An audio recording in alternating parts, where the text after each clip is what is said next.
Donc la visualisation du processus est une chose qu'on nous demande assez régulièrement quand on fait du conseil, et c'est pas toujours évident de se dire bah tiens, comment je vais visualiser toutes les problématiques, l'ensemble des problématiques auxquelles je fais face.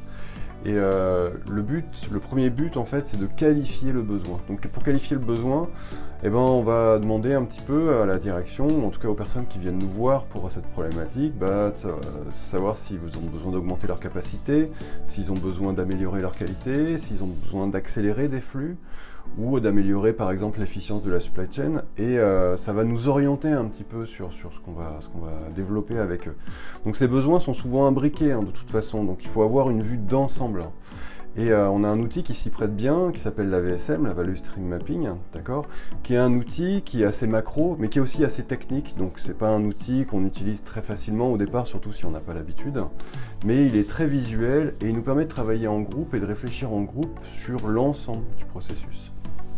La première phase, qui sera donc de cadrer les limites du processus à visualiser. En fait, on va définir un petit peu le début et la fin du processus, et derrière, ça va nous permettre d'aller chercher la data dont on va avoir besoin pour la phase suivante. Donc la deuxième phase, sa représentation graphique, donc on va prendre souvent un mur, alors on peut utiliser des logiciels, mais en général c'est mieux au niveau des interactions entre les personnes, utiliser un grand mur, des post-it, etc. C'est plus simple pour travailler en collaboratif. Donc dans cette représentation, l'idée c'est d'être réaliste et pas théorique. Donc on doit avoir une représentation fidèle en fait de ce qui se passe réellement sur le terrain, et surtout ne pas mettre nos problèmes sous silence. Il faut qu'ils sortent parce qu'on va avoir besoin à un moment de travailler dessus éventuellement. Troisième phase, on va avoir besoin aussi de représenter les déséquilibres de la production. Donc production, alors quand je dis c'est production industrielle ou service, mais on va avoir besoin de visualiser aussi où est-ce que ça bloque, où sont nos encours, où est-ce qu'on a des goulots d'étranglement. C'est un des points essentiels aussi à aller chercher durant le traçage de cette VSM.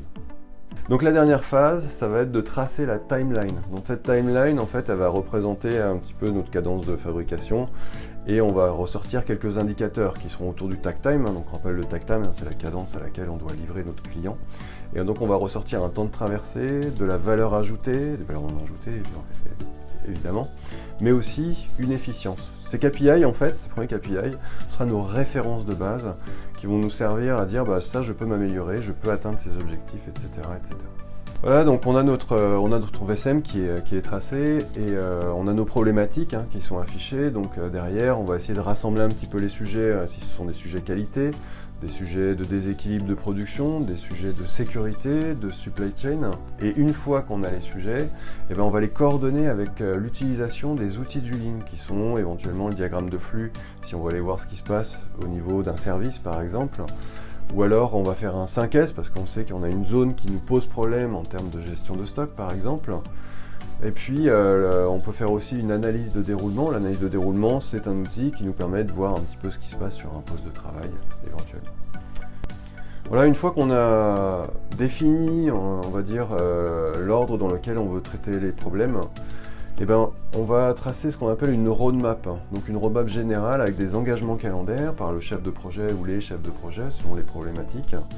C'est une forme d'engagement, d'accord, de chacun. Et tout le monde va continuer à travailler sur ces différents sujets, et on pourra piloter la transformation donc, de son outil de production de manière sereine. La VSM ressemble finalement à un outil de diagnostic qui va nous permettre de visualiser donc, un processus choisi et de l'améliorer au travers d'actions sur lesquelles on n'aura pas de doute, d'accord, sur lesquelles on sait qu'on doit agir pour améliorer notre flux.